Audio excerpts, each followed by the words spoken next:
The statements we're about to show you are from the Holy Qur'an, and is said to be the official, unchanged, pure word of God, revealed over 1400 years ago.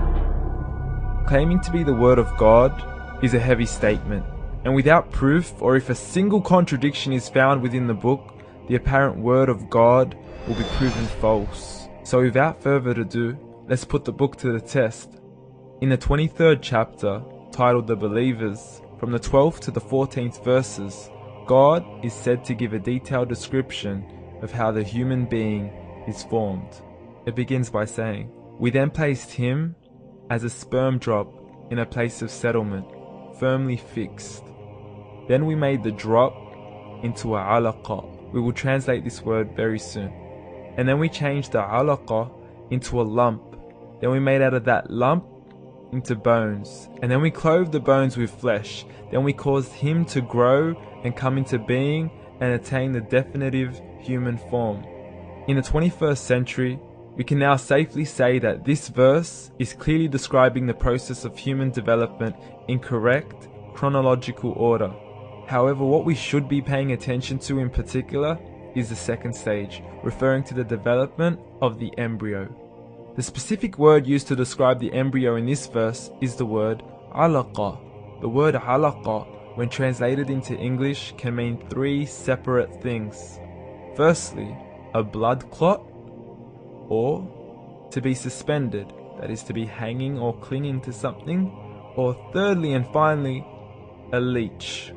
Now, all three definitions don't come anywhere near what we perceive to be the human embryo. So, why are these words used, and what significance do they share with the human embryo? Can the embryo be described as a blood clot? Well, what do you think? In the 3rd week of embryonic development, a tubular heart joins with the blood vessels to form a primordial cardiovascular system, and by the end of the 3rd week, the blood is circulating and the heart begins to beat on day 21. The first thing that comes to mind in regards to being suspended or hanging is the umbilical cord. But we can't use that example because we are simply referring to step 2, before the baby has even formed. But we now know today that the umbilical cord is formed from the connecting stalk. And the connecting stalk is formed as soon as the embryo is formed. The embryo's connecting stalk has even been described by John Allen and Beverly Kramer as an object to suspend the developing embryo in the extra-embryonic column.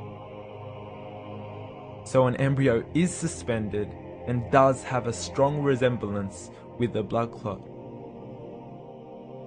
What on earth would an embryo have to do with a leech? Figure A shows the structure of an embryo at 25 days. Figure B shows a leech.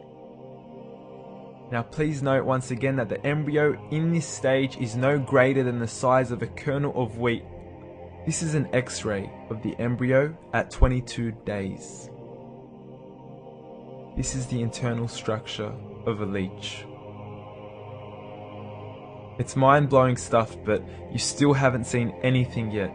This is the head of the embryo at 22 days. The detail you are seeing right now is absolutely impossible to be seen with the human eye and can only be seen with a microscope. This is the back end of a leech. There's no other words used to describe this other than mind-blowing.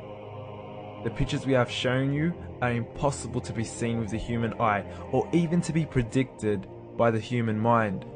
Once again, the verses we have shown you were revealed over 1400 years ago to a man who couldn't read nor write.